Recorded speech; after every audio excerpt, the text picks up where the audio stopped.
remember the SJ4000 action camera? Well, the company behind it have now brought out a new model with Wi-Fi in it, and they've called it the SJ4000 Wi-Fi. And that's pretty much it. So, for the moment, as always, thanks for watching. Okay, so I suppose I'm going to have to do a bit more than that, but really that is all that's going on. It's just an SJ4000 with Wi-Fi capabilities. But let me rewind a little bit.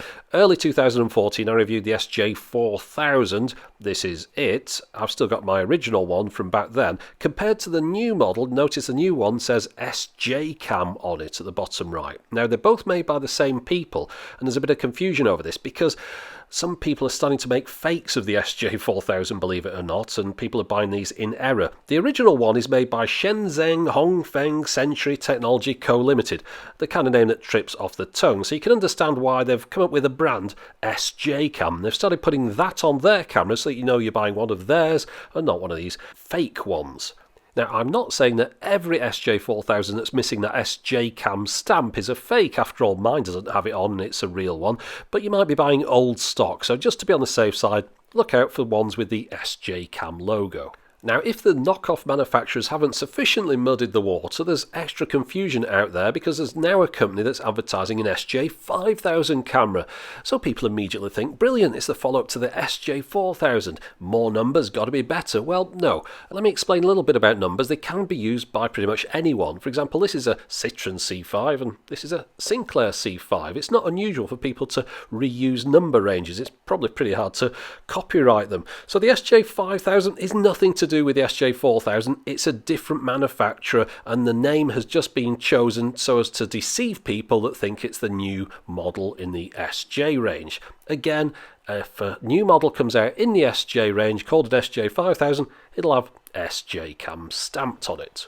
Right, so back to the matter in hand, let's have a look at the SJ4000 Wi-Fi. Now, I know there's going to be a lot of people out there that just want to know two things. One, how does the Wi-Fi work? And two, are there any other differences over the older SJ4000 model? Well, I can only tell about the differences between my very early SJ4000 and the current one. Some of these changes that I notice on this camera might have been implemented in the SJ4000 without Wi-Fi, but with the SJ Cam stamp on it. Anyway, notice on the front of here, SJ4000 written on that one, doesn't mention it on the other one, so they're prominently putting the model name up there as well as the logo as well. Now, the main difference I noticed was on the bottom here. This one has vent holes on the bottom there, whereas the other model doesn't, the older one. Of course, it isn't a waterproof case, the camera itself, so it doesn't matter about that. You've got a little hole there where you can put a fingernail under the battery compartment to lift the lid on that one. By the way, everyone always goes on about me biting my fingernails. I don't bite them, they just don't grow. I don't know what's going on, but don't worry about it. It's a disability, so stop complaining. On the top of the camera there, you can see it's all the same, sides the same. This is a bit different. You've got a Wi-Fi logo on the up button on this side to turn the Wi-Fi on and off, whereas the older model doesn't have that. And that's pretty much the only difference, other than the operating system has had a complete change, lick of paint. It looks a lot nicer than it did before. I'm assuming that's also on the current firmware version on the non-Wi-Fi version of the camera. Unfortunately, 720p 60 is still 30 frames a second with each frame shown twice. That's something I've got to mention up front. Let me go straight into the Wi-Fi functionality. So the camera is on there, as you can see there, pointing at Homer Simpson. Press the up button there, see the Wi-Fi logo comes on the screen, tells me my SSID and my password. Those can both be changed in the menus if you want, but it shows it on the screen there. Little orange light on the top flashes madly until you connect it up to Wi-Fi. So we'll get a device here. Now you can see I'm connecting up on an iOS device here.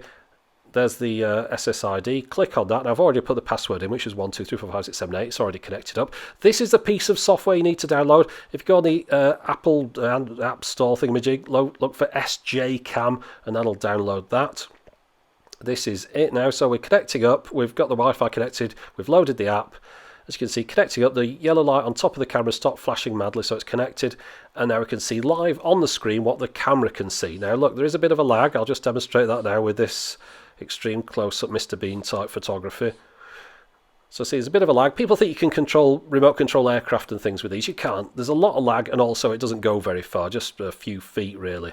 Now this application's a bit buggy. There's certain things that don't work quite as I'd expect them to. You have to press the video mode before it'll start recording video.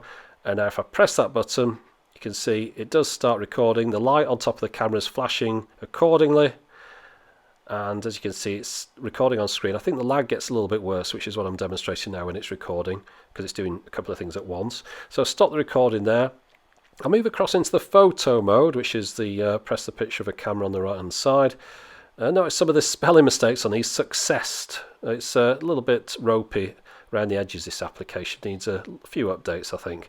Again, take a picture by pressing the button. There's about a 1 second delay or more when you press that and the shutter goes. So it makes a sound on the screen like the shutter's gone, but then the camera actually does it afterwards. So something to bear in mind if you plan on using that.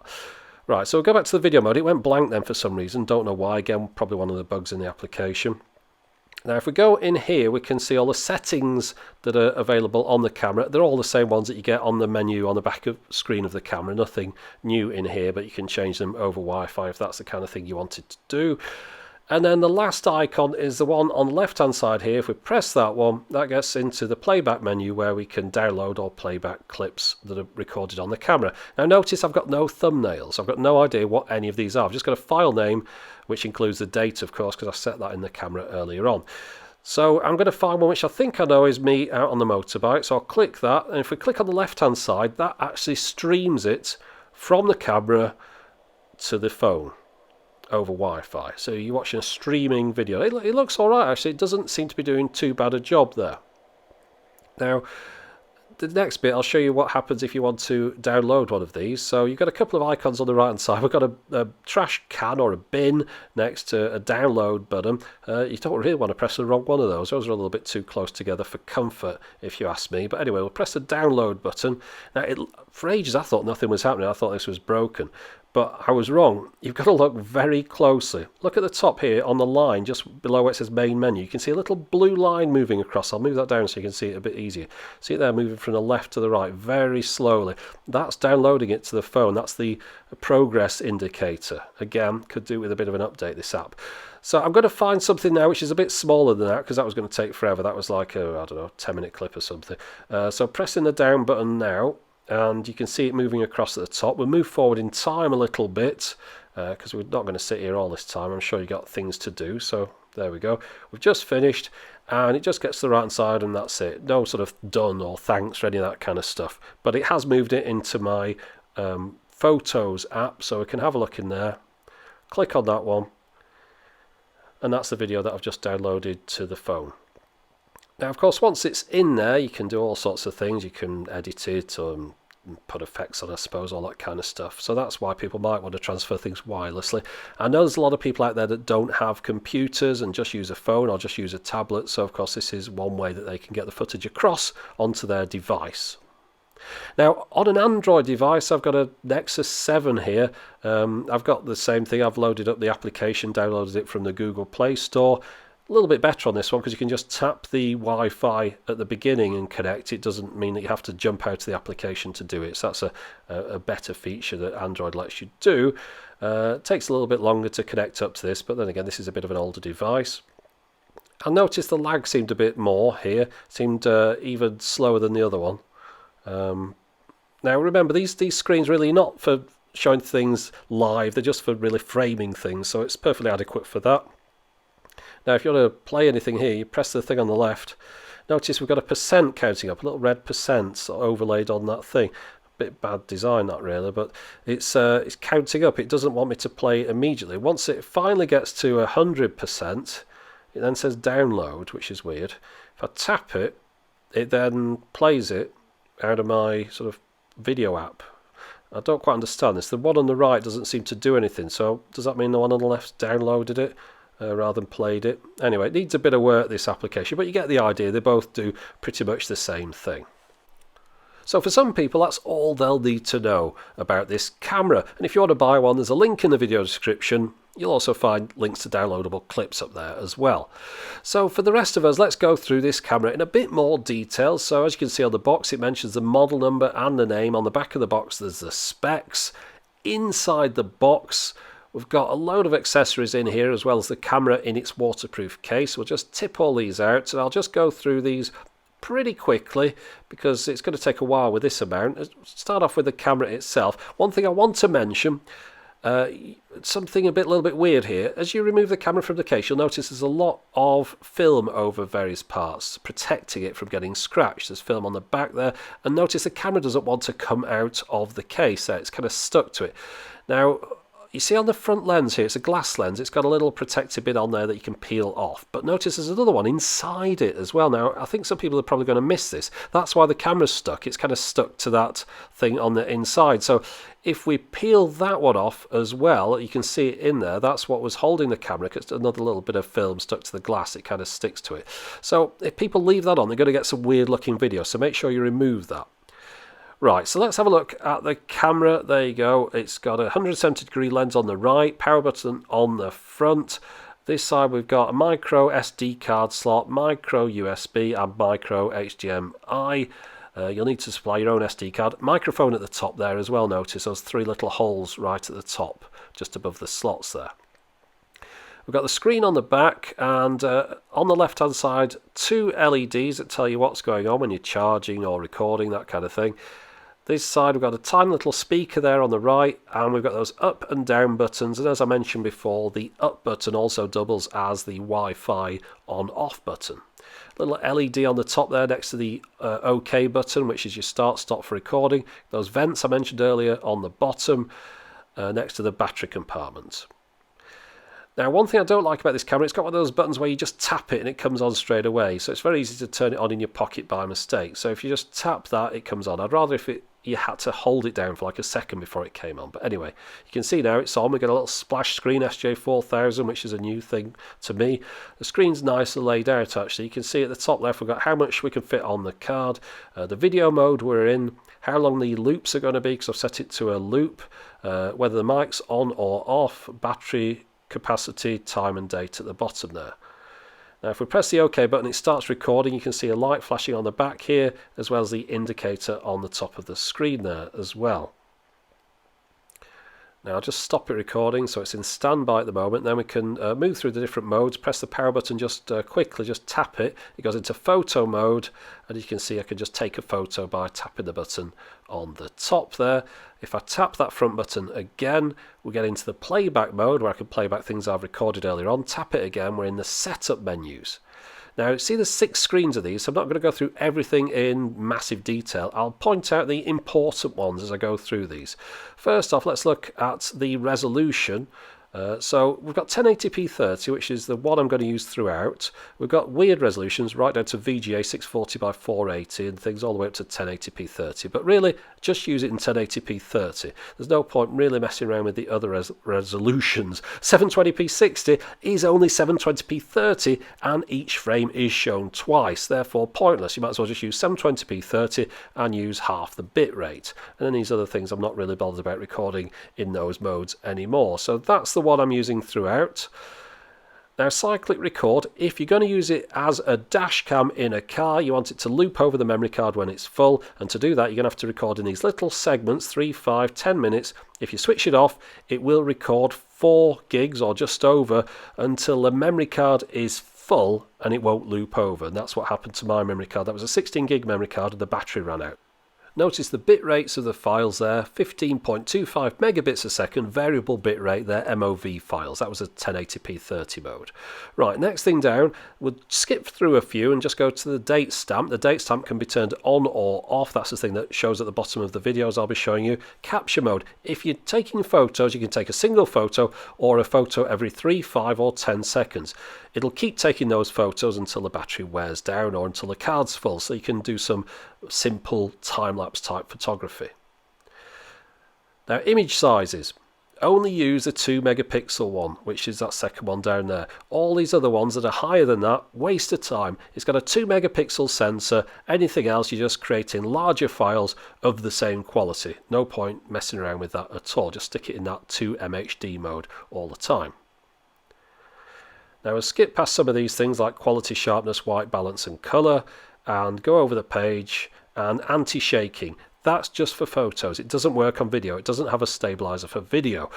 Screensavers, that's the time it takes before the screen will blank out. You can set it to blank out or stay on all the time. You want it to blank if you're driving along at night and you're using it as a dash camera. You don't want a big bright screen in your face, so you set that to 1 minute or something. Rotate flips the video upside down, could be useful if you're mounting it in a strange way, and it does work, I've tried it out.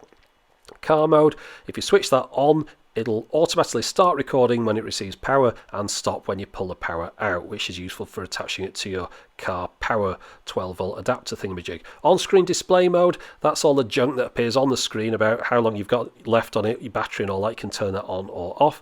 That's where you set the Wi-Fi SSID and the password, or just leave them as standard, which is 1, 2, 3, 4, 5, 6, 7, 8 in this case. No point really messing around with those, I don't think. License number set, that's where you can put a stamp over the video. I've put Techmoan on mine. I'll show you a little bit about that later. There's a weird thing about that one. Format the card in the camera, default. And this is the version of my firmware that I'm showing you now on screen, which they do quite regular firmware updates, so that's quite important to bear in mind. Now let's go through some of this junk. Well, it's not junk, it's just stuff, isn't it? First off, we've got the case for it, the waterproof case. I've shown you a little bit about that. It's got a glass screen on the front and supposed to be waterproof as far as I know. I don't really mess around in water. Notice I've switched the camera on by mistake there, which is going back to what I said earlier on. You just tap the front of it, you accidentally turn it on. But there you go. All the buttons are accessible on the camera through the waterproof case by pressing those buttons on the outside. The mount on the bottom of there is compatible with GoPros. I've got an official GoPro mount here. You can see the stamp on it there. It does fit in there. As you click, pretty tight fit though. It's actually pretty difficult to get it out there, so maybe the tolerances on those are a little bit bigger than normal, but it's better being tight than loose, otherwise it'll rattle around when you're putting it on things. The door on the back, the waterproof one, is the one of obviously with no holes in it. They do supply a different door that you can also click on the back. Now that one has holes either side, strap holes I probably think those are, either side. Now also could be useful for letting sound in, I thought, but I did take it out on the bike and it just got wind noise. This is a bag of assorted Velcro straps. I haven't opened that up, and we've also got a lens wipe cloth as well. Little clip here. That clip goes into this thing here, this little cradle, just slides in the back of there and means you can put the camera in that, and you could probably put it on a belt or something if you wanted using that clip, but you can't see the screen on the back of that, of course, once it's on there. But maybe you find some use for that. At least they've included it. Now if you remove the clip out of that, you can see the screen on the back, and then this little cradle is the thing that you would use if you were using it as a dash cam. You put a suction cup or whatever into the top or bottom of that and just put it in your car and use it as a dash cam. It's a perfectly adequate dash cam. We've got two little adhesive mounts here, GoPro style, one slightly curved and one flat, with a tripod screw hole in the middle of one of those as well. We've got this thing here which makes it a little bit taller if you want to move it away from things a little bit, and then there's loads of stuff like that. There's like a thing that'll go on a tripod, some things that you can put at a right angle if you want, another thing that'll make a tripod screw. You know, lots of different options for mounting it to things. One thing I don't like though, just as before, they're very shiny mounts. Therefore, however hard you tighten them together with that screw thing, they just go loose again because there's nothing for it to purchase on, nothing for it to grip. I found that scratching them up with sandpaper solved the problem. Some people have put washers in there, and of course you could always swap them out with official GoPro mounts instead if you preferred. You've got plenty of options, but at least you got the things inside the box. That's a USB lead for charging and data transfer. That's a bicycle mount for handlebars. You've got the instruction booklet there. A few little adhesive mounts, extra ones, a couple of ones there, and a little tether in case the thing's going to fall off. You can attach it to things. USB charger. I never trust these ones that come in boxes like this. Put that in the bin and use one that you've got yourself. And some cable ties as well. And that's your lot. Loads of stuff there for you to play around with.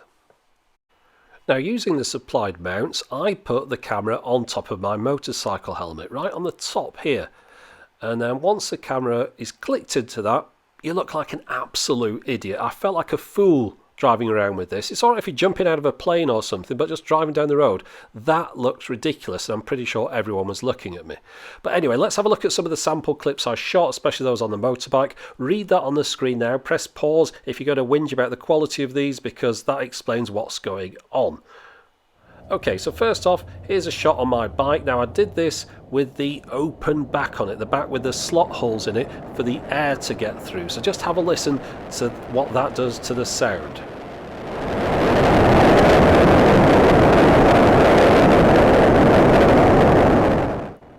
Okay, so the wind noise is unbearable with that back with the holes on it, so presumably it's not supposed to be used like this. Now, I mentioned in the disclaimer there the fact about mosaicing and blocking. You'll notice it very much on these clips here as I'm going under the trees. YouTube hates stuff like this and really blocks out, although it looks perfect at my end at the moment. So be sure to download some clips if you want to see the true quality of this stuff, because it really looks quite good. Now, I had to do something about the fact that that camera on top of my helmet was making me feel self-conscious and putting me off my driving. I mean, people were actually pointing at it. It was embarrassing. So in these clips now, I've removed the camera from the top of the helmet. It's put on top of my brake fluid reservoir on the right-hand handlebar. You'll get more vibrations in this shot, but at least I don't look like a complete pillock. And also, I've put the back on the case that's waterproof, so you can now listen to the sound that you get through the waterproof case. I just want to show you something else in a second, but just have a look at the clip on its own for a moment.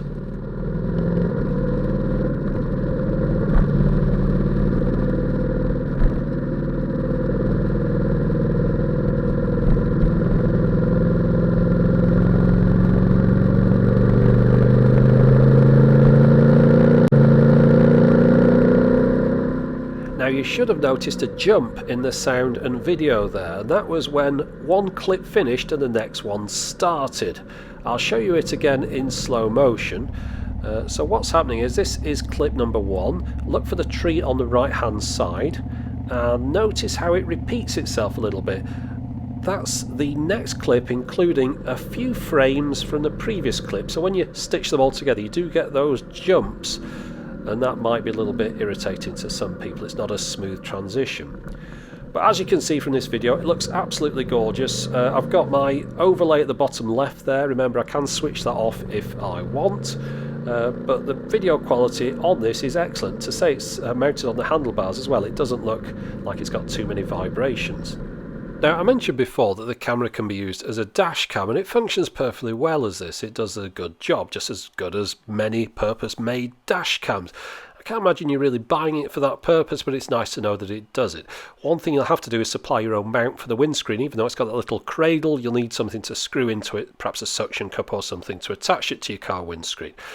But when it's used as a dash cam, it will auto start and stop. It'll loop over the video files just as a normal dash cam does. If you tap the button on the front, the power button, it will lock the file that's currently being recorded to prevent that being overwritten. So everything's present and correct.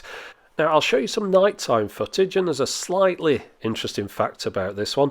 Next to this camera in the windscreen, I was also shooting this same journey at the same time with the Marcus 4 dash cam. So if you want, you can download the clips from that camera, and I'll make this clip available to download as well. And you can compare side by side how a purpose-built dash camera compares against the SJ4000 when it's used in the car. Now, a similar thing happened on an earlier video. I had the Mini 0803 on review, and next to it in the windscreen at the same time I had the 0801 recording. And what I did in that video, I did a split screen side by side to show how much the nighttime capabilities had improved in the 0803.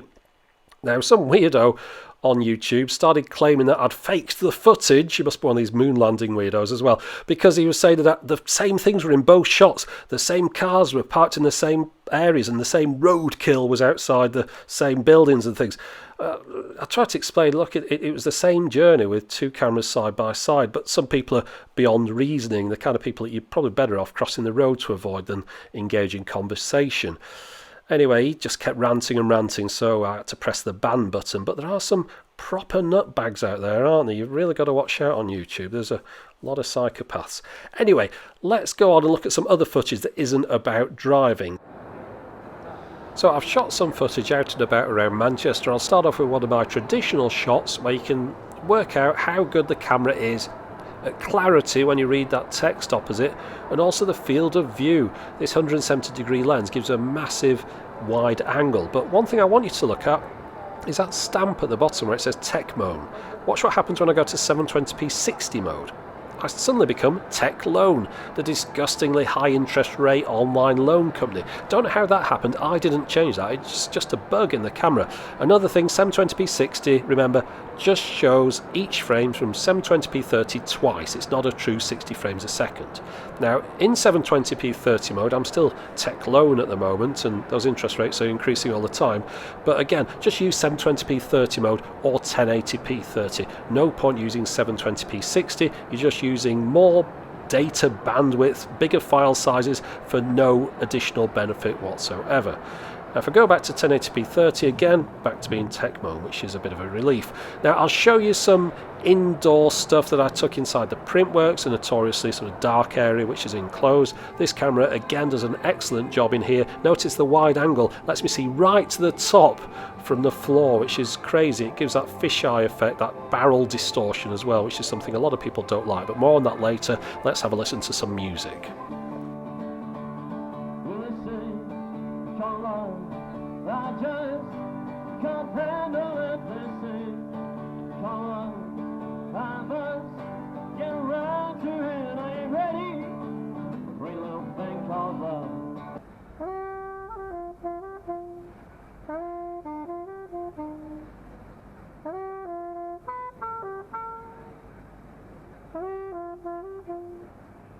So the levels can be a little bit quiet on that built-in microphone, but it's not a deal breaker. After all, you're not buying this to record excellent quality sound. It does a fair enough job, and it sounded alright on the motorcycle. Now I'm walking along with it in my hand here to demonstrate the fact that, one, it doesn't have a built-in stabilizer for those people that weren't paying attention earlier on, and two, it gets around it quite well because it's got that massive wide angle 170-degree lens, which reduces any effect of handshake, as well as the fact that the sensor in this one is relatively quick, so you don't get sort of CMOS wobble and nasty effects like that. Now when you're pointing it in the right direction, it does a blinding job. It's really sharp, edge to edge, bright colours, looks beautiful. Now if you point the camera in the wrong direction, it doesn't much like it. It gets a little bit too dark at times when it's got the sun in the sky just at the wrong place. I mean, most cameras do this, but this camera really does like having the light in the right direction, so you've got to bear that in mind. Also, a lot of people don't like this fisheye effect where things bulge, this barrel distortion. That's what you get with a wide angle lens. It's either one or the other, I'm afraid. But as you can see here, I can stand on the floor, get a whole building in shot, but when things go past, they tend to sort of bulge towards the camera and you don't get straight lines. Now just look at this, I got a weird effect here that I didn't mean to. I was trying to demonstrate something on the tram. Did you notice that at the beginning where these circles go from large to small? It actually looks like an animation. Here they come again. See that there? It's quite impressive, that. One other thing I want to show you. If I freeze the camera here, I freeze the image, you can see a sharp image of that person inside. It looks a bit angry. So if you take a freeze frame out of the video, it doesn't look bad at all. And if you stand back from these, you don't get too much of that diagonal aspect. I've put this on a thing next to a traffic light here, so I'm not holding it, just to give you an idea of what it looks like when it's on a tripod or something like that. Of course, cameras always look better when they're held perfectly still. Now this is the opposite. I'm walking along holding it sideways, and you can see we've got the barrel distortion, the bulging effects, as well as the shakiness. So, you know, it isn't the perfect camera, but you know what, it's not bad at all. I'll just quickly show you some stills I shot with the camera. They're all taken in the 2 megapixel mode, which is the only one worth using. That means they're 1920 by 1080 resolution, the same as the sensor in the camera. They come out fine. They just look like stills out of the video really, but there's nothing to complain about, and I'm pretty sure people don't buy one of these cameras to take photos with it. Now let's have a look at some of the playback options that you've got with this camera. I've shown you the Wi-Fi options already, so let's go through the other ones. If you want to, you can play back video on the back of the camera on its built-in screen. The sound comes through that tiny speaker on the side, which is just about good enough, I suppose, but the real reason that you want to do this is to see that if you got the shot you thought you did whilst you're on location, especially if you had it on a helmet or something, you can pull over, have a look at the video, see if the camera's in the right place, and if it isn't, move it and take another shot. You can fast forward, rewind, all that kind of stuff. Now when you get back home, you can plug it into a television using an HDMI micro lead not supplied. This is one that I've already got. So I'm plugging it into this television here. What happens is you can see live on screen what the camera can see, but look, when I press the record button, it doesn't record. So just for those people that weren't paying attention, you cannot record and stream video over HDMI at the same time. There are people that seem to miss these things. Now, if I go through the modes, I can take a photo for some weird reason, but not video. And of course, I can play back the video that I shot earlier on, have a look through the different things, move forward and back. It's just the same as using the little screen on the back of the camera, but just on a bigger screen and with a little bit better sound, of course. And you can take those on-screen display things off as well, I think, by selecting it in the menu. And talking of menus, you can get through all the menus on here and adjust the settings on a nice big screen as well, which might be useful. Now, reading through the comments about my original SJ4000 review, it seems that quite a few people bought one and then had issues playing back the video, and they were blaming the camera or the memory card or overheating or God knows what. But I always ask them to go through the same process. Try playing the video back on the camera itself, on its rear screen. Does it look good on that? Or play it over HDMI. And the chances are that it looks fine through those. It only looked rubbish on the computer. So therefore, obviously, the problem lies with the computer. And all you need to do, make sure your codecs are up to date. Download and install the K-Lite codec pack that will resolve any playback issues. Let's just cover off a few things here. The battery used in the SJ4000 Wi-Fi is unsurprisingly the same one used in the SJ4000. On my test, which is with 1080p 30 recording and the LCD screen turned off, it gave me 95 minutes of recording time. Of course, add or take a few minutes off that for your own tests. The weight of it is the same as the previous model, 60.8 grams on my scale. According to the instructions, it's supposed to be 58 grams, so either my scales are wrong or they are, but regardless, it weighs the same as the previous model. Now, I've had people mention to me before about the earlier one, oh, you didn't mention it had a zoom function. I've noticed it's got this amazing zoom function. Yeah, it does have. You can press the buttons on the right-hand side and it'll zoom in and out, but it's not really zooming. All it's doing is cropping the image because it's a digital zoom. The lens on the front doesn't move, there's no optics involved. All it's doing is cropping a section out of the center of the image. So your 1080p 30 video, as soon as you zoom in, becomes some sort of awful low def video. Never use digital zoom. You're better off just cropping the video or alternatively moving closer to the object that you want to record. I was always a little bit surprised at the amount of people that didn't want to buy an SJ4000 until it had Wi-Fi. As far as I'm concerned, I can take or leave Wi-Fi. It's not such a big deal to me. I like to use the screen on the back of a camera like this to frame things, or use the screen for playback while I'm on location. If I can't see the screen because the camera's on a helmet or something, I'll just use trial and error. I wouldn't bother pulling a phone out of my pocket and connecting it up over Wi-Fi. It's a little bit too much faff. Also, I like to get the SD card out of a camera, put the files onto my computer that way, but I do know there are a lot of people out there that don't have a laptop or a computer. Their only computing device is a phone or a tablet, and for those people, Wi-Fi is probably a must. So if you're one of those and you wanted an SJ4000 with Wi-Fi, well, here it is, and if you want to go and get one, there's links to buy it in the video description, and you'll also find some downloadable clips there which will look a lot better than the ones I've shown you on YouTube. I have noticed that the price of the SJ4000, both with and without Wi-Fi, seems to have crept up quite a bit from where it was when I bought my original one back in early 2014, and it's getting into that territory now where it's getting a little bit too close to some of the big boys in the game, so maybe it's not quite the bargain it once was. But anyway, for the moment, as always, thanks for watching.